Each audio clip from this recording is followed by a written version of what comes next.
The wrench connected with 82-year-old Harold Mitchell's skull with a sound that made every customer in the auto shop freeze.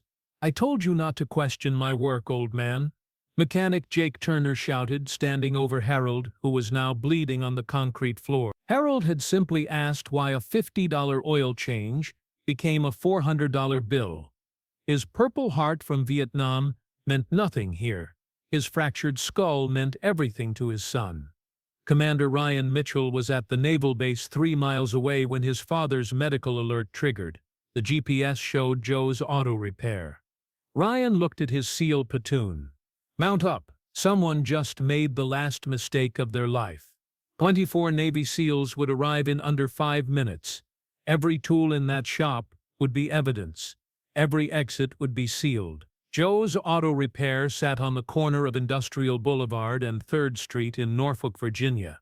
For 30 years it had been the kind of place locals whispered warnings about. Overpriced, dishonest, but somehow still in business. The shop had 6 bays, oil-stained concrete floors, and a reputation for turning simple repairs into expensive nightmares. Harold Mitchell had been going there for 15 years, not because he trusted them, but because his arthritis made it hard to drive farther. At 82, convenience mattered more than price. His 2008 Honda Civic, maintained meticulously since his wife died, needed just an oil change. Simple. Routine. Should have taken 30 minutes. Harold had dressed as he always did. Khaki pants, a clean polo shirt, and his Navy veteran cap from his service in Vietnam. His Purple Heart pin was attached to the cap, a quiet reminder of the shrapnel that still lived in his left shoulder. He walked with a cane, partly from age, mostly from a Viet Cong landmine that took half the muscles in his right leg. Jake Turner watched Harold pull in at night. Turner was 34, built like a linebacker, with arms covered in cheap tattoos and a temper that had cost him 3 jobs before Joe hired him. He saw Harold's slow movements, the veteran cap, the cane, and immediately categorized him. "Easy, Mark." "Oil change?" Harold said simply, handing over his keys. "We'll take a look," Turner replied, already planning the upsell. Harold sat in the waiting room, reading a newspaper, occasionally glancing through the window at his car. He knew the game. They'd find something urgent. They always did. But Harold had kept every receipt, every service record. He knew exactly what his car needed and didn't need. 45 minutes later, Turner approached with a clipboard. "Mr. Mitchell, we've got problems." Harold looked up calmly. "What kind of problem?" "Oil filters shot, air filters clogged, brake fluids contaminated, and your transmission fluid looks like tar. Total comes to $420. Harold stood slowly, leaning on his cane. "Son, I changed that air filter myself 2 weeks ago. The brake fluid was flushed in January.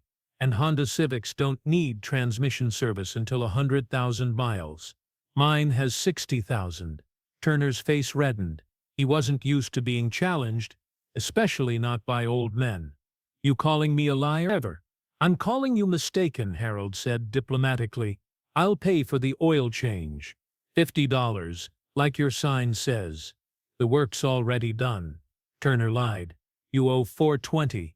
Harold pulled out his phone, a simple flip phone his son had given him. "Then I'll need to see the old parts you removed." That's when Turner's temper snapped. In his mind, this old fool was disrespecting him, challenging his authority in front of other customers. His hand went to the workbench, grabbing a 15-inch combination wrench, solid steel, 2 pounds of potential weapon. "I told you not to question my work, old man." The swing came fast, faster than Harold could react. The wrench connected with his skull just above his right temple with a wet crack that made everyone in the shop freeze. Harold's eyes rolled back, his knees buckled. He fell sideways, his head bouncing off the concrete floor, blood immediately pooling beneath him. Turner stood over him, wrench still in hand, breathing hard. "That's what happens when you disrespect me," a customer screamed. Another ran outside. Joe Turner, the owner, and Jake's uncle came running from his office. "What the hell did you do?" "He was causing trouble," Jake said, but his voice was shaking now, the adrenaline fading into realization. Harold lay motionless, blood spreading in an expanding circle. His breathing was shallow, ragged. His veteran cap had fallen off, revealing a deep gash that exposed bone. His hand twitched once, then stopped. But in his pocket, the medical alert device Ryan had insisted he carry had activated on impact. It sent GPS coordinates, vital signs, and a simple message: emergency, severe trauma, immediate response required. 3 miles away at Naval Amphibious Base Little Creek, Commander Ryan Mitchell was demonstrating room-clearing techniques to his SEAL platoon when his emergency phone erupted with alerts. Emergency, Dad, severe head trauma, Joe's auto repair, vitals critical. Ryan's blood went cold. He'd installed that device after his mother died, paranoid about his father being alone. It only triggered for serious injuries. The biometric data showed dropping blood pressure, erratic heartbeat, possible skull fracture. Everyone in the vehicles. Now, Ryan commanded. Full gear, combat speed. My father's been attacked. 24 Navy SEALs moved like a machine. They grabbed their tactical gear.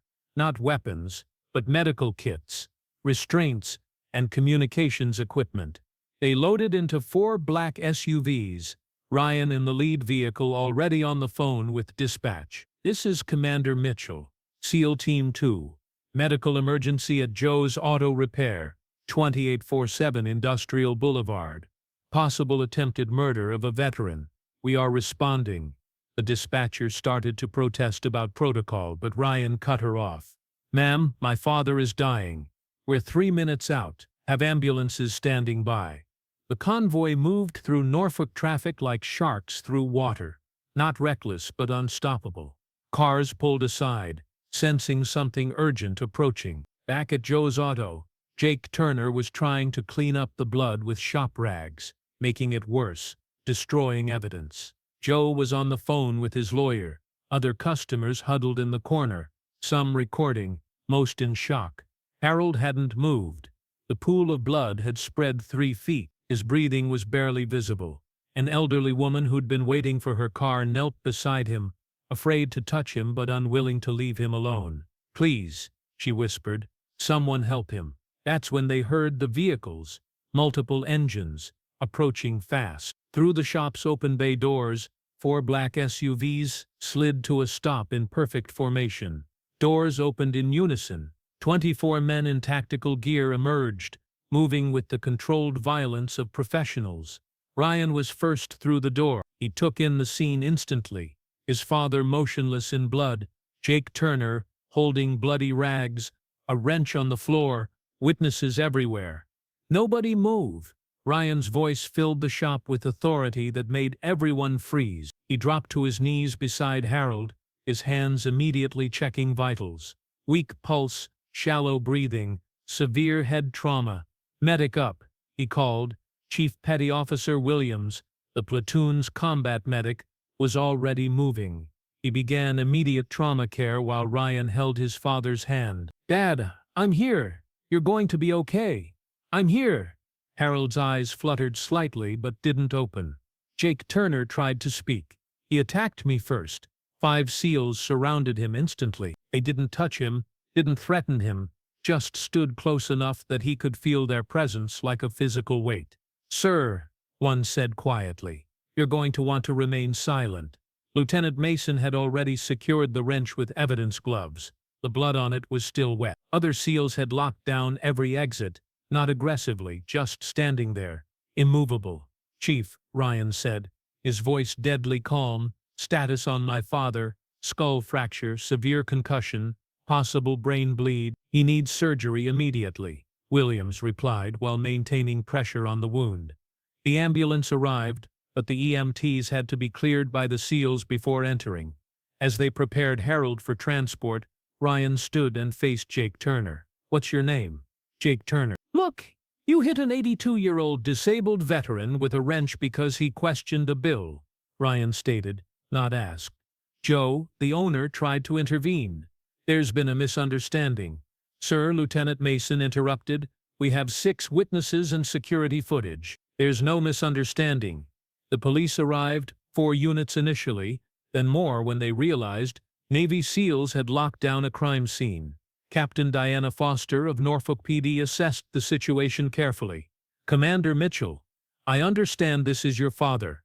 "Affirmative. He's been assaulted with a deadly weapon. The attacker is that man." Ryan pointed at Jake Turner. "The weapon is secured. Witnesses are present. We have everything on video."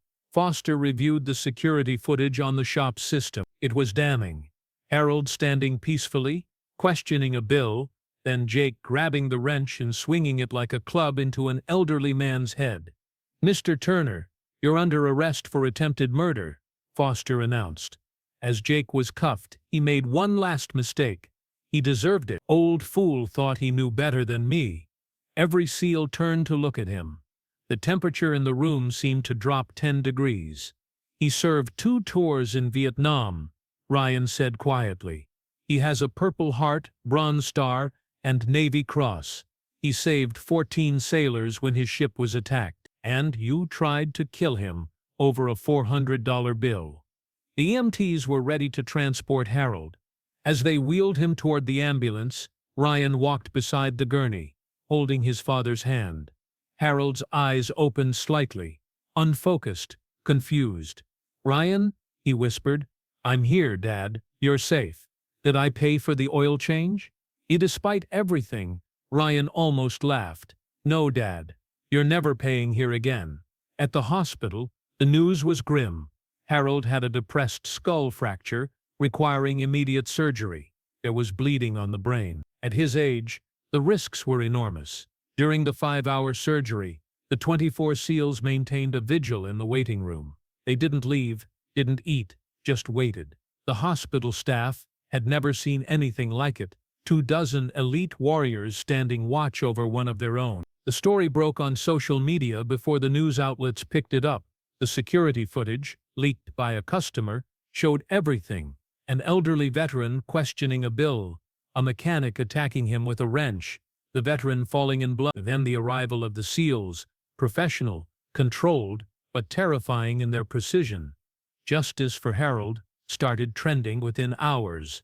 The footage was shared millions of times. The image of Harold's Purple Heart pin lying in blood became a symbol of elder abuse and veteran disrespect. Joe's auto repair was shut down within 24 hours, not by authorities initially, but by veterans. Hundreds of them surrounded the shop, peaceful but immovable. They held signs: "We don't forget. Respect your elders, Harold's warrior." Joe tried to open the next day but found his parking lot full of veterans' vehicles. Every bay door had a veteran standing in front of it. The message was clear: "You're done." The Navy community responded with force. The Chief of Naval Operations issued a statement condemning the attack. The Secretary of the Navy personally called Ryan. "Commander, whatever your father needs, he has the full support of the United States Navy." Jake Turner's past came to light quickly. 3 previous assault charges, all pled down. A history of violence against elderly customers. Joe had known but hired him anyway because he was family.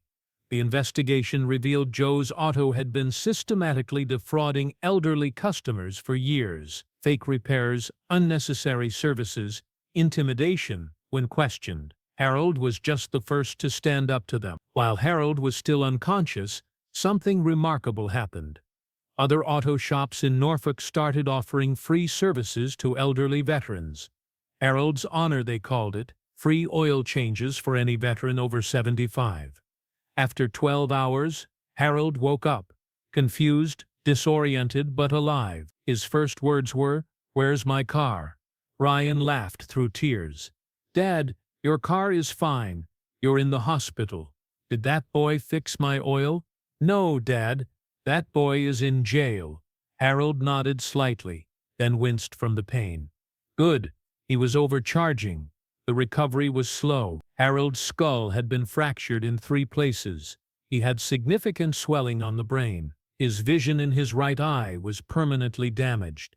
At 82, healing took time. But he was never alone. The SEALs rotated visiting duties.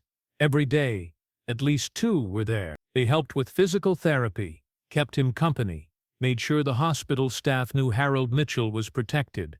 A week into recovery, Harold had an unexpected visitor. Meredith Turner, Jake's mother arrived with flowers and tears. "Mr. Mitchell, I'm so sorry. I failed as a mother. Jake's had anger problems since childhood, but I always made excuses. I enabled this." Harold studied her for a long moment. "Ma'am, your son made his choices, but thank you for coming. That took courage." She left him a card with a check for $10,000, her entire savings. "For medical bills," she said. Harold had Ryan donate it to a veterans charity. "I don't need her money. I need her son to get help." The investigation into Joe's auto repair revealed something far darker than anyone had anticipated. Detective Raymond Clark, a veteran himself, discovered a pattern going back 2 decades. In a locked filing cabinet in Joe's office, they found what Joe called his golden goose list: names, addresses, and medical conditions of elderly customers, particularly veterans, with notes on how to exploit them. "Parkinson's, can't check work properly," read one entry. "Dementia starting, won't remember previous visits," read another. Harold Mitchell's entry said, "Proud, walks with cane, comes alone, easy override." The list contained 347 names, each with detailed notes on vulnerabilities, each representing thousands of dollars in fraudulent charges. When Ryan saw his father's name on that list, marked as a regular revenue source, he had to leave the room. Chief Williams found him outside, fists clenched, tears of rage streaming down his face. "They hunted him, Chief. They hunted my father like prey. And now they're the ones being hunted, Commander. Every name on that list is evidence." The story took another turn when a young mechanic named Tommy Rodriguez came forward. He'd worked at Joe's for 6 months before quitting in disgust. "I have recordings," Tommy told investigators, producing a phone full of audio files.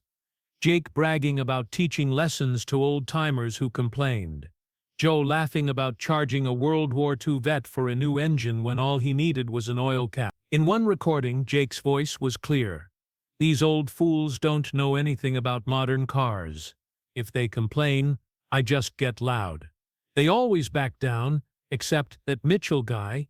He's gonna get the wrench treatment if he keeps questioning bills." The recording was dated 2 weeks before the attack. Premeditation. Harold listened to the recording from his hospital bed, Ryan beside him. When it finished, Harold was quiet for a long moment. "Son, I knew they were crooked, but I didn't think they were evil." "Why didn't you go somewhere else, Dad?" Harold's answer broke Ryan's heart. "Because I didn't want to be a burden driving you across town for every oil change. I figured I could handle a few crooks. I handled worse in Vietnam." The SEALs took this personally. Lieutenant Mason organized what they called Operation Restoration. Every elderly veteran on Joe's list would receive free automotive service for 1 year, courtesy of a fund the SEALs established. Within a week, they'd raised $200,000 from military and civilian donors. 3 weeks after the attack, Harold had a seizure. The brain trauma had caused epilepsy, something he'd now live with forever. As EMTs rushed him back into surgery, Ryan made a decision. He called Admiral Benjamin Cross, commander of Naval Special Warfare Command. "Sir, I need to take leave, indefinite. My father needs me." "Ryan, my career means nothing if I lose my father. He was there for every baseball game, every graduation, every deployment send-off. Now it's my turn." The Admiral paused, then said, "Family first, Commander. Your position will be waiting when you're ready." During Harold's second surgery, a man in a wheelchair appeared in the waiting room. Master Sergeant James Pike, Army retired, 91 years old, accompanied by his grandson. "I heard about Harold on the news," Pike told Ryan. "In 1969, I was trapped behind enemy lines in Cambodia. A Navy patrol boat came up the river to get us out. The sailor who pulled me into that boat was Harold Mitchell. He saved my life. I've been looking for him for 50 years. Pike had brought something, a photograph from 1969, showing a young Harold pulling wounded soldiers aboard a patrol boat under fire. Harold had never mentioned this mission. It wasn't in his official record. It had been classified. "Your father saved 8 of us that day," Pike never got recognition because the mission didn't officially exist. But we knew. We remembered. The trial was swift. The video evidence was undeniable. Jake Turner was found guilty of attempted murder, assault with a deadly weapon, and elder abuse. The judge, a veteran himself, showed no mercy. Mr. Turner, you attacked an 82-year-old disabled veteran with a deadly weapon because he dared to question your fraudulent billing. You showed no remorse, no humanity. This court sentences you to 15 years in prison. Jake's Uncle Joe was convicted of fraud and conspiracy. Joe's auto repair was seized under racketeering laws. The building turned into a Veterans Resource Center named Harold's Haven. The incident led to Mitchell's Law in Virginia, enhanced penalties for crimes against elderly veterans, mandatory de-escalation training for service workers, and surprise audits of businesses serving elderly customers. Harold recovered more than doctors expect. He regained most of his functions, though he walked with a more pronounced limp and suffered occasional seizures. But his spirit remained unbroken. 6 months later, at a Navy ceremony, Harold was honored with a Civilian Service Award. As he stood at the podium, supported by Ryan, he spoke in a clear voice. "I've been shot at by enemies, imprisoned by the Viet Cong, and nearly killed by a mechanic. The mechanic was the worst because he was supposed to be a countryman. We must protect our elderly, especially those who protected us." The standing ovation lasted 10 minutes. Ryan's SEAL platoon adopted Harold as their unofficial grandfather. He attended their ceremonies, their parties, their deployments, and homecoming. 24 of America's deadliest warriors called him Pops. At Jake Turner's parole hearing 5 years later, Harold appeared. "Have you learned anything?" Harold asked him directly. Jake, now older, thinner, subdued, nodded. "I learned that anger is weakness, and strength is knowing when not to use it." "I'm sorry, Mr. Mitchell." "Truly." Harold nodded. "Then you've learned something. Use it when you get out." If this story moved you, remember that elderly veterans face abuse every day. They're overcharged, dismissed, sometimes attacked, often ignored. One moment of greed led to a fractured skull. One moment of courage led to justice. Stand up for those who stood up for us. Respect isn't optional. It's owed.